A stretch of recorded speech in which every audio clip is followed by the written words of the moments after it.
I'd never go as far as to say that individuals don't have individual experiences or that their experiences aren't validated unless vetted through interaction with others.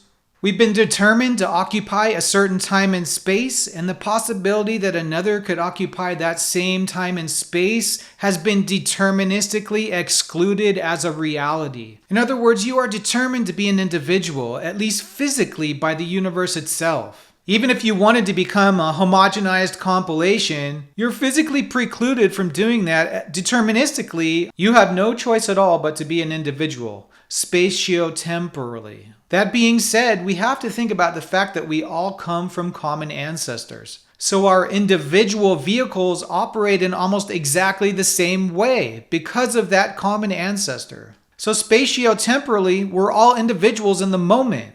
But if you consider the history and evolution of life, guess what? The spatiotemporal individualism disappears into a common physical ancestor in the distant past. So individuality is a bit of a trick of time. I think it sort of correlates that strict individualists regress to animal states. Following that same assumption, collectivists who understand the notion of a past physical universal and express it in the moment transcend their animal natures of separation. Since we all have common perceptive apparatuses, when one person feels pain, we understand it's likely the same kind of feeling that we feel. I understand when I see blue, although there's no way to validate it. Given that we share a common ancestor, it's likely that your experience of blue will be similar to my experience of blue. So that whole idea sort of drives me to the conclusion that subjective experience of pain, taste, sound, color are not as individual as some people would like you to believe. Those perceptions have to be tied to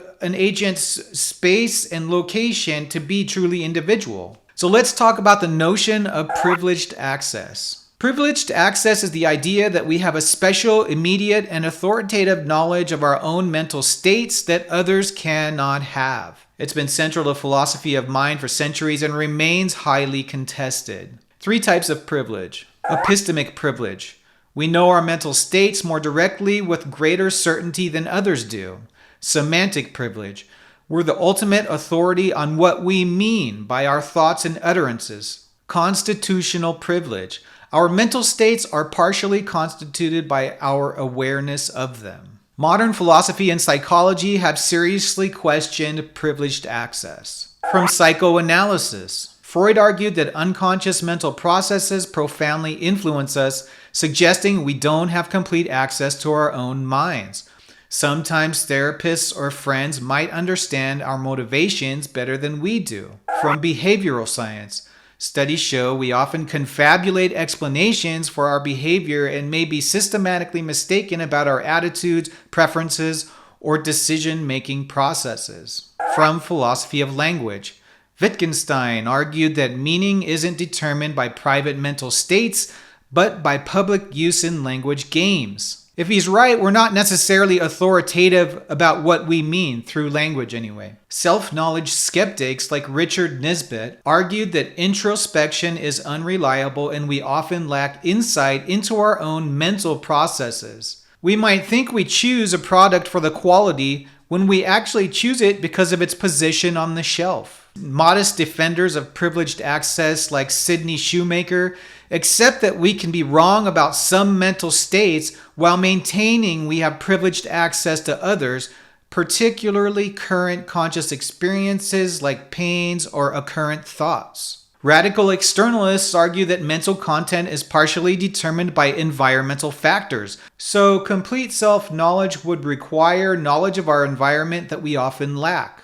So if your internal thought or feeling contains only these elements, it's not entirely yours. Others feel sensory perception too. If the sensory feeling you had was the same apparatus type as another, it's still not the exact same apparatus. Generalize the feeling even slightly and it becomes similar to another with the same apparatus. Talk about it in the direct space and time in which it's happening. The blue of the lake near the edge of the water at, just before sunset. Include all the necessary details and that'll be the closest you'll be able to describe something that is particular to you in the moment and the place where you are. You'll still have no real evidence that your experience of the blue color of the lake is different than somebody else's, so you don't know how they experience blue. The difference is really where you are and what you're doing. And the difference is only marginal. I think that can be inferred from intersubjective evidence. So I'll close by saying, yes, you are an individual with your own thoughts and feelings, and you had no choice in the matter. But you are an iterated model, so your individuality is forced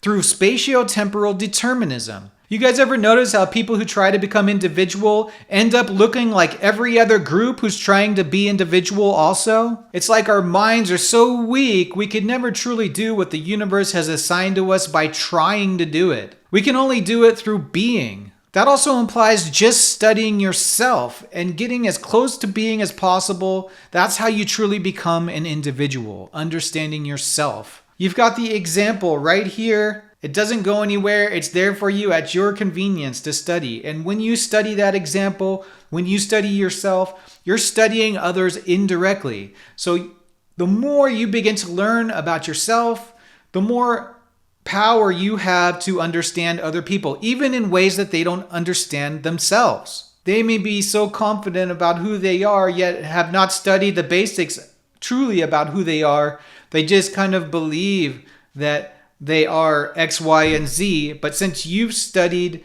the general aspects of your humanity, your individuality, now you understand who they are better than they do.